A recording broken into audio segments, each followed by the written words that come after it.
is becoming. That feels really good, doesn't it? Do you ever find yourselves holding a desire that you don't believe? Doesn't feel so good, does it? Because that desire that you are doubting, or better said, that thought of desire that you are contradicting with that thought of undesire, that thought of wanted and unwanted at the same time, causes resistance within you. Because the thought of your desire is so supported by, backed up by, in tune with the whole of you, that when you contradict the truth, there is resistance within you. But sometimes you say, but Abraham, my desire isn't the truth. Now is the truth. What's happening right now, this is what's true. This is what is documented. This is what is obvious to everyone who looks.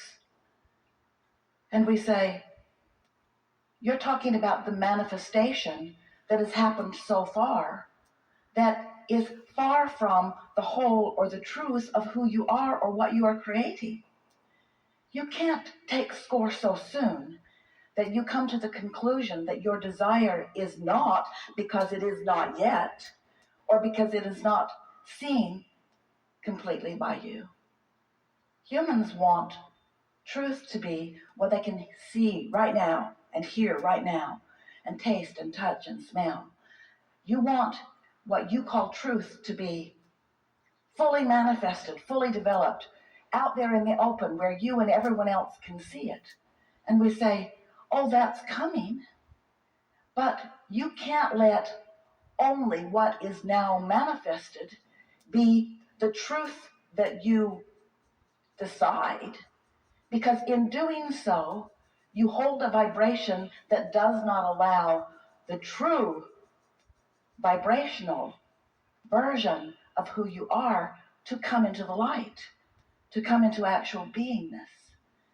You are the creator of your own reality, and you are a pure extension of source energy. And you've come to use the power of your focus, to use the power of your thoughts to create. Thought and focus is like molding the clay. You're doing it with your mind rather than with your hands. But you are the creator of your reality. And you are so much more than you see here in these physical bodies. This physical body, oh, important. You came into this physical body so that you could use this personality and this mind to be your focal point for creating. And you have the energy that creates worlds, the intelligence that creates worlds, the knowledge that creates worlds, flowing to you and through you for your creative endeavor and pleasure and joy and enlightenment and amusement and upliftment and interest and fun. In other words, you make it all so serious. When what you've come for the pleasure, for the joy, for the exhilaration in using your thoughts, your mind, your opinions, your perspective in order to create around you the world that you choose, not the world that someone has chosen for you, not even the world that you at a former time have chosen, but what you are choosing right here, right now. The energy that creates worlds is flowing to you and through you, if you will allow it. But you've got to allow your own blessings. You've got to allow them. And you know what? So much of the time, you don't. You block them because you've given yourself some criteria that you've picked up along your physical trail. Somebody did a real number on you somewhere where they convinced you that you were not blessed, that you were not worthy, and that you had to struggle and strive and try for it, and that just is not true. In fact, the opposite of that is true. The more you struggle and strive and try for it, the more you look at the problem and try to fix it, the more you hold the problem in your vibrational frequency, and the more you disallow the true desire that the problem has given birth to within you. We want you to understand a handful of things, and when you do, your life is going to be what you want it to be. We want you to know that you create your own reality. We want you to know that you are a vibrational being in a vibrational universe. We want you to know that you create through the power of your thought. We want you to know that your thoughts matter. Your thoughts matter, and they matter a lot. They matter more than everything else put together. Your thoughts matter. You cannot think thoughts that make you hurt in your heart or feel fear in your gut. You cannot think those kinds of thoughts and thrive in the way that you are meant to, in the way that you want to, in the way that you're supposed to, in the way that you deserve to, in the way that it is natural for you to. You cannot look at the what is, if what is lacking something you want, and get to what you want. You can't do it. It won't work. It never will. Law of attraction does not allow it, because you create your own reality. So it turns out that it's all about thought. It's all about thinking. It's all about focusing. But how do you know? How do you know if your thoughts are valid? How do you know if your thoughts are helpful? How do you know if your thoughts are working for you in the way you want them to? Well, there are two ways you can find out. One is look around and see what's happening to you. And if it isn't what you want, then your thoughts are not working for you, because you are not working your thoughts in the way that you can. The other way is you can pay attention to the way you feel, because the way you feel is your indication, and that's the way we want you to focus. That's what we want you to be aware of the most, because your thoughts are always playing off of. Your thoughts are always having a relationship with the thought of the source within you about everything that is happening now. You cannot have an emotion yesterday. You can remember the emotion that you had yesterday when yesterday was now. And you cannot have an emotion tomorrow. You can anticipate an emotion that you will have tomorrow, but you're doing it now. So all of your indication is now about what you're doing with your thought. The important thing that you are doing with your thought. And the subject of your thought is not important. The way the thought feels is. Because the subject of your thought, you are masters, you are genius, you can think about anything in the world that you want to think about.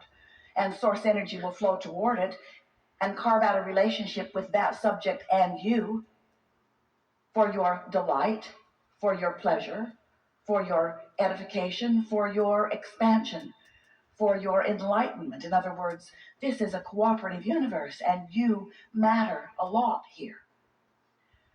But we want you to see the big picture. We want you to understand how you fit into all of it. We want you to claim your important place in this, because you're not just here accidentally.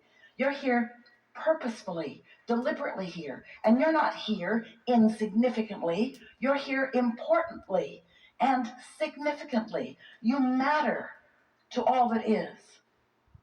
And we want you to matter to you. We want how you feel to become of premium importance to you. We want you to stop being valiant and not try so hard to be whatever somebody else thinks you should be. And we know a lot of them have let you know what you need to do in order to please them. But in that process of playing to what others want, you've forgotten in many cases the most important thing, and that is your relationship, your visceral, emotional, gut level feeling relationship between the thought you're thinking right now and the thought that your inner being is thinking right now about the same thing in the same moment, right now. So if you, for whatever reason, have decided that you are inappropriate in some way, you don't feel so good. You either feel fearful or guilty, or in some cases, blameful and resentful. Because the thought that you're thinking about yourself right here and now is so not in harmony with the thought that Source is thinking about you right here, right now. Because Source knows your value and knows who you really are and knows what your desires are and knows your worthiness. Source always knows your value. And when you deviate from that, whether you're the object of your attention or somebody else is, when you devalue yourself or someone else, You're going to get crossways of the source within you who will never, ever, ever, ever, ever, ever do that, you see. So, we know, coming on pretty strong here this morning, because we want you to hear us, and volume doesn't help, does it? Stubborn consistency sometimes does, though. We want you to accept that you create your own reality and that you do it through your focus, and that you can tell by the way you feel how you're doing. And if you care about the way you feel and you start contouring your thoughts so that they feel better and better and better and better and better, then your thriving is going to be more evident to you in some